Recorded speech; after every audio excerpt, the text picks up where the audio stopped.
From Ashland, Oregon, home of William Shakespeare and progressive politics, and broadcasting live from the Southern Oregon University Digital Media Center and the RVTV studio, it's the So Not So Late Night Glamour Dave show, and recorded before a non-existent studio audience with a skeletal crew of certified public access producers. You can expect to see tonight's guests, whoever they may be, the Glamour Dave Comedy Players, and the Rogue Valley Public Access Orchestra. Now, here's your host, David Glamour Dave Nienow.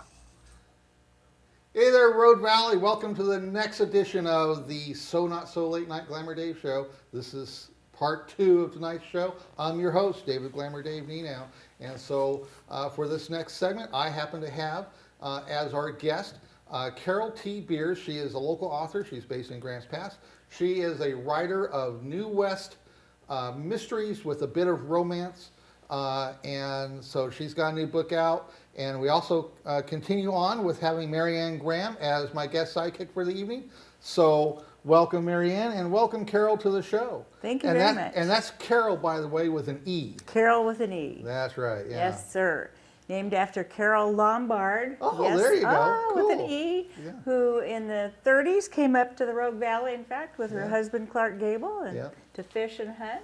So that's a little bit of local lore. I love local history of all kinds. Oh, yeah, yeah. Archaeological, social, and all of it. Yeah, and I've lived here all my life, and I'm kind of familiar with a lot of that. I've done some research on on the gold mining era around here and stuff. Mm-hmm.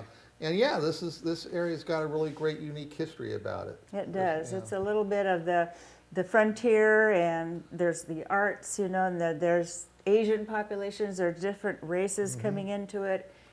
And the geology of it, the archaeology and geology of it's fantastic. Yeah, I'm working on a couple of different documentary film projects. Oh, are you? Relating to the local area. One is I've got a project on the Table Rocks that I'm developing. Really? And then I'm also developing one on the Wood House in Eagle Point, telling the history of the Wood family and their house. I'd love to read those. Yeah, or see those. Yeah, so those are film documentary projects that I'm slowly working on. I'm hoping to have the Woodhouse documentary done by the end of this year. That's fascinating. If nobody's there, is it open to the public? It is at different times of the year. Is it? Yeah. Mm-hmm. You can see it on the way to Shady Cove. Yeah. Right. I pass by it often. It's beautiful. Okay. Yeah, it's right by the highway there on the way to Crater Lake. Yeah. And when was it built? It was in. It's going to be celebrating 150 years next year. Oh, that's fabulous. Yeah. So. Yeah, it's going to be it's really an interesting story, and I'm happy to be working on the project and kind of getting the story told. They have the pioneer artifacts and things like that in the house. Yeah, a lot of artifacts from the local area have been incorporated into the structure, and it really retains a lot of its original structure and construction. All right. And the interior, I've been in the interior a couple of times, and it really is there's more space in there than you think there is when you see it from the outside. Yeah, those narrow wood dark houses, and then you get in, they just sort of feel home. They feel homey. It's really a unique property. It's one of the few rare examples left of Old West homestead style home construction in the country. So it's a really neat project, and I'm really happy to be. You don't think it's haunted, do you? No. No, there are ghosts. I was looking for a good story. Well, there are ghost stories related to the house. So so that'll be something that we'll try to explore a little bit in the documentary. And the same with the Table Rocks. As a matter of fact, the Lower Table Rock especially features in my second book. I write a series, The Pepper Cane Mysteries, yes, that's right, about an ex-reporter like myself from Seattle who comes back to the Rogue Valley. She was raised here, and she solves crimes, sells tack at the best little horse house in Oregon, okay, and romances her man, who's a Lakota tribal policeman. Okay. So in the first book is Saddle Tramps, and it's very lighthearted, very airy and funny, and she goes line dancing, and there's all kinds of cowgirl expressions that are used. And cool. she takes care of her aging parents and her adult children. Each one of them has their little problems and challenges, so it's more than just a mystery. A valuable show horse is killed, and she rides Western like I do, and goes to horse shows, but also at the same time, people come to her to solve these mysteries, and sometimes she's a suspect, and she has to keep her family and friends going and keep her horse store going and win at horse shows, and yet now she's targeted. She's always a suspect in these mysteries. So she's an amateur sleuth. So like a Nancy Drew mystery kind of It thing, except is. she's a saddle tramp? That's very good. They do like them some men. You know, she and her best friend, Tulip Clemens, who is never met a cosmetic enhancement she didn't like. Okay. So she's her foil. Yeah. Pepper's foil is Tulip. So they have the show horse that gets killed very tastefully. Aww. You're not supposed to kill animals in books, right? Yeah. And so the second book is Over the Edge, and a writer gets pushed off lower Table Rock. Okay. So there's a scene where she's riding across the rock, seeing these figures at the far end, because I've hiked up there. I'm sure you all have. Not been yet. at both the rocks. Soon. And they're so loaded with mystery and lore. But anyway, so she has to find out who died, and then she sees the person see her, and so she runs back down the plateau and to get away. It's very, very exciting. Yeah. And also I've landed planes on, I haven't personally, but I've flown and done touch and goes on the Table Rocks, and we've flown inside the rim of Crater Lake, and Wow. I That's love amazing. airplanes. I Yeah. became a private pilot when I was in Seattle also, and Yeah. I love shooting sports. I was a competitive target shooter, pistol, and love horses, and was a reporter for almost 40 years in Seattle at the Seattle Times. So a lot of different things go Yeah. into, the books and the histories of different places. And Yeah, when I was reading about you on your website, I was really impressed with just the full range of your life and your activities, and it was really I was really impressed. I mean, well, thank you. yeah, I just And- go wherever my curiosity takes me, So yeah. And one of the things that I thought was, My turn. yeah, go ahead. No, You go write, ahead. you write from your experiences and from your Yes. heart and also your imagination, I'm sure. But so Right. you've ridden horses, which is one of my loves. Probably since I was 4, but I got my first horse at age 11, and that's when I also got my first author autograph Oh, wow. on a book, and he wrote to Carole, whom I'm sure will have her own books published one day. Yeah, cool. So he was a psychic. It's Yeah. exciting. That's amazing. And so they're traditionally published books. I had a real idea that I didn't want to self-publish. There are many wonderful books that are self-published, so people need to keep at it, keep writing, as there's ways to do it now Yeah, if you want yeah. to publish. But I just held out for that, and I'm in a writing group here in Ashland Okay. that for 12 years, each one of us, along the way, slowly, each one of us is published now. That's wonderful. And so it's a really different group. It's a thriller writer, Michael Neiman, who just won a Silver Falchion Award at Killer Nashville, big honor. There's Clive Rosengren, who's a recovering actor, and he has appeared in Shakespeare plays here. He writes Hollywood PI mysteries that are very interesting about the Hollywood and the movie making. And Sharon L. Dean, D-E-A-N, she's a retired professor of English, and she writes whodunits, cozies with a dark edge, with a little bit of a Joyce Carol Oates style. They're literary, but they're also very engaging and fun. She also has a great sense of place. One of her books features Ashland, as a matter of fact, and some of the history, and then the fourth one is a new member, Jen Ashton, who is writing her first mystery. So we'll all right. bring her along, but I just get all over the place. Yeah. Well, that sounds Sorry. like a whole bunch of future guests to be brought onto the show. Yeah, that could be, you Yeah. know. I think So- they're varied. That's the important thing about a Yeah. writer's group or any group that you're in that supports you or your art. I think it's real important for artists because you labor alone, creating music in your case and your documentaries, I suppose, but all creation in a way is a singular act. Yes, it is. Yeah. When it comes down to it, I guess everything really is, but it's always good to have a support group of your peers Yeah. to give you honest feedback and loving feedback, I guess you could say. Yeah. They want to see you do well too. Yeah. And this show is at its core about showcasing the widest variety of unique people that are here in the Valley for what they do. Mm-hmm. You know, I so- think there's a pretty good percentage compared to a lot of places, don't you Yeah. think, of creative people and Yeah, people no, who this- are seeking a more authentic life where they can, be more themselves than just in a big population center, for example. That Yeah, well, That Mary happened to Ann, me. No. that's Really? that's That her happened to me. story. Yeah, I can't Okay. believe the opportunities there are up here in the Valley. There's so many talented people, and there's such opportunity to actually be part of something. There's so much richness of arts in every facet. You can't see everything in one season. There's too much going on all the time. Yeah. It's Absolutely. just awesome. Yeah. It is wonderful. Yeah. I mean, as much as you'd find in a big city almost, but all geographically Yeah. concentrated. So. Yeah, and because Mary Ann came up from Los Angeles, right? That was that. Mm-hmm. You were like based down there for a long time.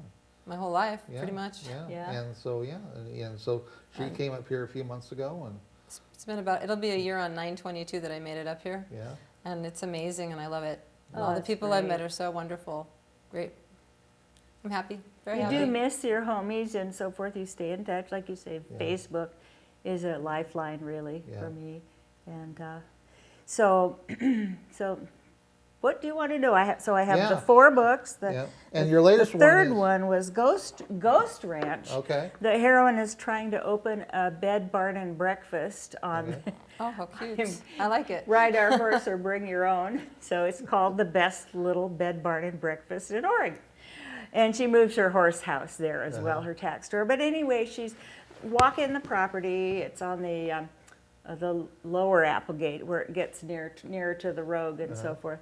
And it's next to her parents' place. And she's walking the property one evening, and she sees, finds a body in a cabin. That reminded me. That reminded me a lot of Nancy Drew. You had made that remark that they're kind of like Nancy Drew, and I was going to say she is somewhat like Nancy Drew, all grown up, with a lover, and she drives a horse instead of a roadster. So they're similar, but she has a best friend that helps her solve some of the Yeah. mysteries. So in a way, a lot of us grew up on that, and the Hardy Boys, that's right, the mysteries of the day. They're still producing the Nancy Drews, different Yeah. writers. So anyway, she finds the body, and she has to find out whose it was. And a famous writer, I based it on Zane Grey a little Oh, bit. yeah, right. Yeah, who used to live in the Rogue That's right, Valley yeah. hunting fish. His came up from Hollywood for a little relief, and he entertained Gable and Lombard and the rest. And so I said, I'll take this author and have him be hounded by the Un-American Activities Committee. He was Oh, accused yeah. of communism in the late 40s and of homosexuality, which was very bad in those days, very much prejudice against, and he married an Indian woman. So these are all, and he was accused of plagiarism, which made his book sales plummet. His wife died. What more could happen? Right. So he did end his life in the cabin. He Aw. placed a curse on the cabin that whoever would not have good luck after that. But he also left a legacy, which the woman Pepper Kane is going to try to find. And what was that legacy? So that you're bringing in more layers to the mystery, more of a social issues and things like that, as well as some history of the valley. And you'll see a lot of landmarks and the towns that you love. So people say Cool, they love yeah. reading it. That's number 3. Yeah. It's more adult. It's more The adult. more adult They- version, they not get- the Nancy Drew version. Kid Right, Version. they get, I'd say the books are suitable for 14 and up, Okay. or even 13 mature, because what they see on the internet, Yeah, everything's that's out. True. Yeah. So Night Rides is, you're right, the latest one, and it's an homage to Seattle area. So I have a horse show set in Seattle, which is where I lived and showed horses for many years, and moved back here I graduated from Grants Pass High School, though. I'm a descendant of Oregon Trail pioneers, and I'm just loyal to my Northwest. So yeah, the latest one in Seattle, she hears violence going down one night in a restroom at the showgrounds. It's a very fancy showground south of Seattle.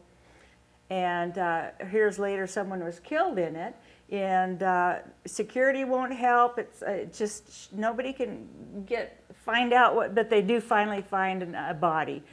And she gets a threat to stay out of it. And then a transgender writer is threatened, a very beautiful woman, actually based on some people I knew, and I got the okay to portray the trans people in a very sympathetic way. And Pepper has to examine her own prejudices. There are other bias issues that come up for race and faith in this book.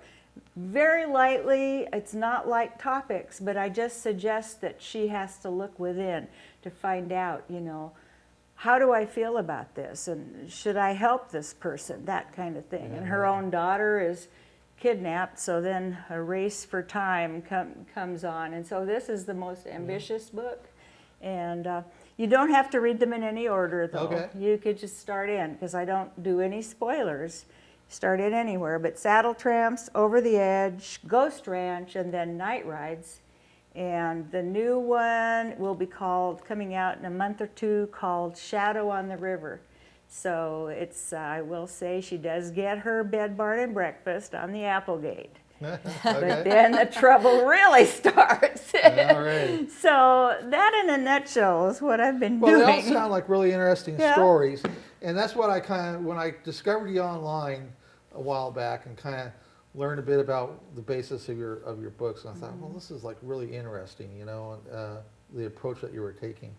And so have you gotten like any interest from Hollywood yet about, taking these stories and doing something with them? I may, but I haven't heard of it yet. Okay, well, Should we talk to Ellen? Yeah, that's I right. think that's a great idea. Yeah, when I connect with Ellen, I'll I can say, hey, I know this author that's got some really cool stories, I don't mind if it would happen. It doesn't have to happen.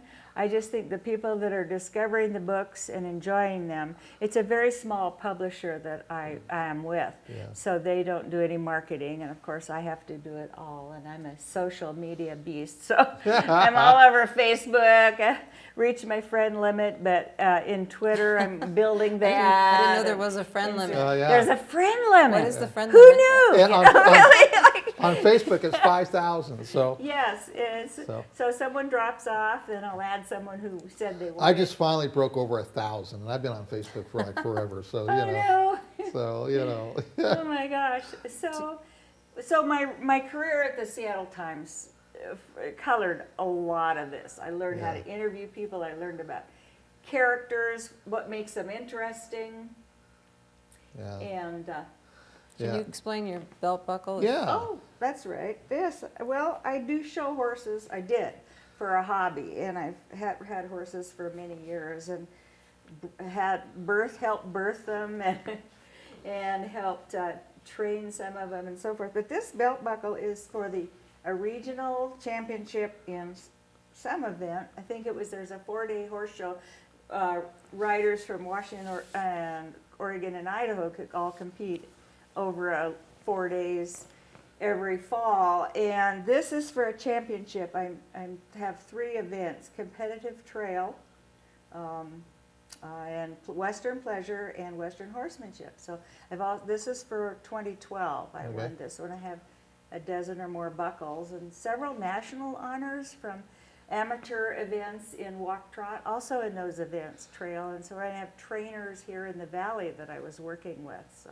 Yeah, when I was reading about this a bit on your website, the term painted horse was like, came across, and I'm trying. It's like the first time I've heard that term. Oh, paint, right? Yeah. American paint horse basically has to have thoroughbred or quarter horse ancestry, so it's a Western kind of a light horse, if you will. But the Quarter Horse Association for many years would not accept horses with spots.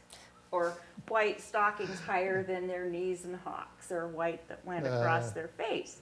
So the Paint Horse Store Association started up 50 years ago to take these horses, and now it's become a huge organization. I think it's like the second or third largest in the world. I think the quarters are the first. Yeah. And so this is in paint horse breed competition, so there's shows just for that breed, you know. Right, yeah. And a pinto, on the other hand, can be any type of horse, from a mini to a draft horse. It just has to have spots. So the pinto organization is very strong also. I've shown in that group too, but the paint just seems to be harder, Right. and more money involved. So these are, the horses, a starter horse might be 10,000 and so forth. So for example, the horse in this book, a black and white stallion in Saddle Tramps, his insurance was 150,000, which it's sort of moderate to high. Yeah. You know, but still, you know. Is that your So horse it's a on the big cover? Oh, That's thank what I you. was wondering. That's Yes. that's you and your horse This on every is cover, right? My horse and I on every cover. They're beautiful. His name is Shiny Goodbar, also called, stable name is Brad. He used to be stabled next to a mare named Angelina. That's there good. you go. I like that. So that's Brad and that's me. We hired a professional photographer, Jenny J. Jacks Grimm, and she would make a wonderful interview in herself. She's an art wildlife photographer, just amazing. Alaska wildlife, just beautiful pictures.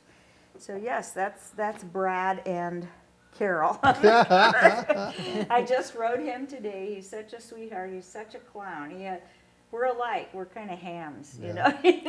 He liked being a show horse because if someone's watching us ride, he's way better. Yeah, right. And if I'm just around and Dave, Yes, God, Mike. Dave, Yeah. oh, okay, Dave. you have 5 minutes left. Oh, Dave. wow. Okay. Oh my gosh. Well, Anyway, so I write in the morning 3 or 4 hours, 5 days a week, and it's like an affair. You start to love it. Starts out, you make it a habit, and then you start like getting real interested in this activity or that character. What'll I do next? You know, and it's just a passion, just like riding is for me as well. So then riding in the afternoon is a perfect combination. yeah.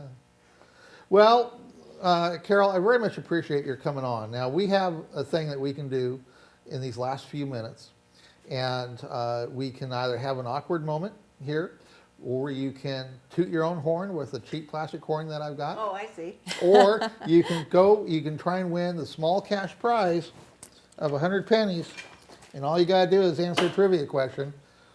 So, and I've got 2 categories still remaining. You don't want to hear about John Wayne kissing me?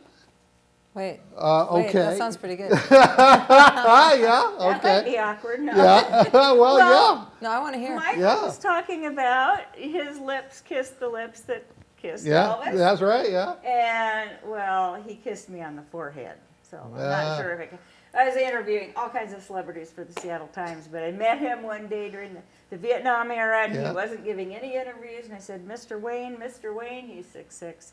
Why did you give this interview? And he says, well, I always like to be interviewed by a pretty young lady. Yeah. Gave me a kiss. That's it. That's my story.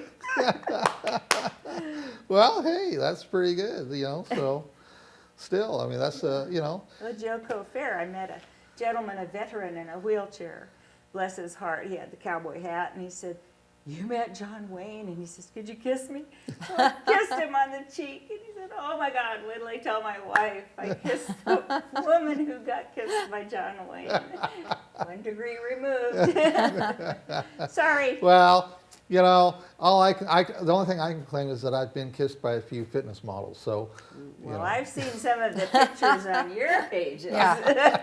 I'm like, I might need a breast implant. You have some glamour girls, that's for sure. Well, that was another period of my life a long time ago, so, you Oh. know. But, you know, a couple of them still are kind of in my life, you know, I still stay in contact Oh, with them I think and that's help a and good stuff, idea. so, yeah. Oh, So- it's a wonderful show. It's Oh, well, really fun. yeah, it is. Well, this is, you know, I planned this to be as lowbrow and low key as possible for just the sheer fun of it. You know, so. Low key, right? Yeah. Then Yeah. you get me on. It's all over the place. Yeah. Okay. Yes. Uh-oh. Yes, 2 Scott. minutes till we do the credits. Oh, Let me okay. blow a horn. Oh well. Yeah. We. I need to blow a horn like I haven't been doing that for the past half. So Great. this is Blues My Horn. Oh, we And- all get one? Yeah, you get one, Yeah. Mary Ann. So Cool. yeah. Now So- what do we do? We just toot our own horns. Ready? You know. So yeah. Just. Set, go.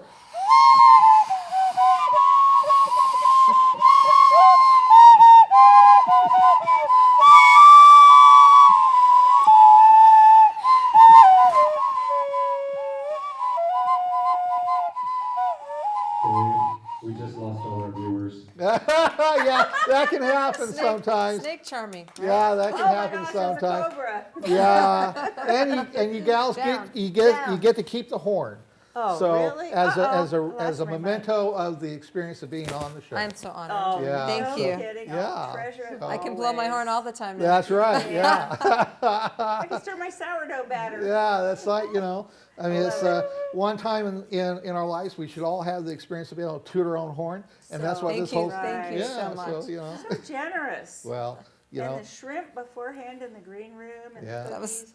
I love it. well, we try to do the best we can. Okay. All right, so I'm getting the wrap up signal here, and so I want to thank you, Carole, for coming on to the show, and Marianne, I want to thank you for being on as my guest sidekick Thank for the you. night. We Thank didn't you, thank get you. to talk about horses very much. So, I have two. so Road Valley, this concludes the end of tonight's broadcast of the So Not So Late Night Glamour Dave show, and so we will see you next time, Road Valley. Oh, what, now I got to stretch? I still, oh, God, What does jeez. that mean? Ooh. She can actually play it. Listen. Yeah, well, This she's is- a professional This is musician. a toy. That's This true. I know. I And forgot about that. she's a professional musician. She's got better abilities than, you know, so. Thank you all for watching and listening to us. Have a Applause. great evening. Applause.